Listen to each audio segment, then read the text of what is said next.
வணக்கம். இன்னைக்கு நாம ஒரு அற்புதமான விஷயத்த பத்தி பேச போறோம்.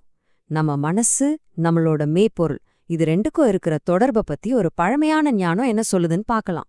எப்ப பார்த்தாலும் அலைபாஞ்சிட்டே இருக்கிற இந்த மனசை வச்சுக்கிட்டு அந்த அசைவே இல்லாத உண்மையை எப்படி தெரிஞ்சுக்கிறது?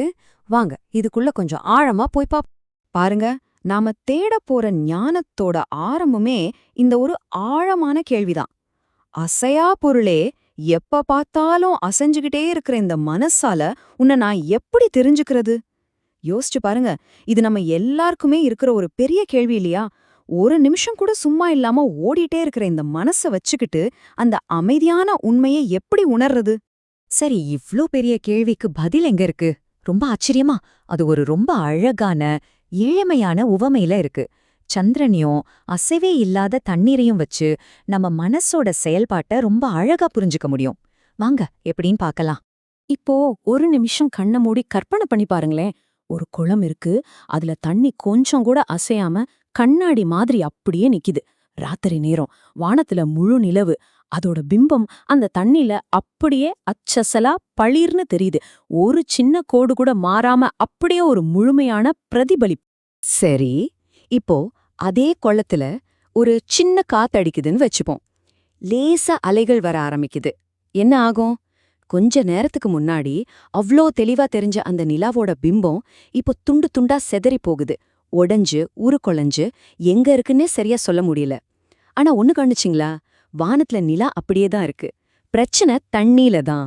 ஓகே, இது வெறும் கவிதைக்காக சொன்ன ஒரு கற்பனைன்னு நினைக்காதீங்க. இது நிஜமாவே நம்ம மனசோட செயல்பாட்டை விளக்குற ஒரு துல்லியமான மேப் மாதிரி. வாங்க இந்த உவமையோட உண்மையான அர்த்தம் என்ன, இதுக்கும் நமக்கும் என்ன சம்பந்தம்னு பார்க்கலாம். இந்த உவமையில வர்ற ஒவ்வொன்றும் எதை குறிக்குதுன்னு பாருங்க. முதல்ல அந்த நீர், அதுதான் நம்மளோட மனம். அப்புறம் அந்த அழகான சந்திரன், அதுதான் நம்மளோட ஆன்மா அல்லது உண்மையான நான். அப்போ அந்த சந்திரனோட பிம்பத்தே சிதைச்ச அந்த அலைகள், அது என்னவா இருக்கும்? அதுதான் நம்ம மனசுல வர்ற விருப்பம். சரி, உவமை நல்லா புரிஞ்சுடுச்சு. மனசுங்கிற தண்ணியில விருப்பம் வெறுப்புங்கிற அலைகள் எழும்புது. ஆனா ஒரு முக்கியமான கேள்வி இப்போ வருது. நம்ம மனசுல இந்த அலைகளை உருவாக்குறது எது? இந்த மனக்கொந்தளிப்புக்கு மூல காரணம் என்ன? இந்த கேள்விக்கு பல ஞானிகள் பதில் சொல்லிருக்காங்க. அதுல குறிப்பா தாய்மானவர் தன்னோட ஒரு பாடல்ல ரொம்ப தெளிவான நேரடியான ஒரு பதில கொடுக்கறாரு. வாங்க அவர் என்ன சொல்றாருன்னு கேட்போம். இந்த வரிகளை கேளுங்க. வேண்டா விருப்பும் வெறுப்பும் அந்த வில்லங்கத்தாலே விளையும் ஜனனம். ஆஹா, முதல் வரியிலே காரணத்தை சொல்லிட்டாரு பாருங்க. வேண்டா விருப்பும் வெறுப்பும், இதுதான் இந்த வில்லங்கம், இதுதான் மனசோட எல்லா கொந்தளிப்புக்கும் ஆணிவேர்னு சொல்றாரு. அப்போ அந்த விருப்பும் வெறுப்பும்னா என்ன? சிம்பிளா சொன்னா ஆசையும் நிராகரிப்பும் தான்.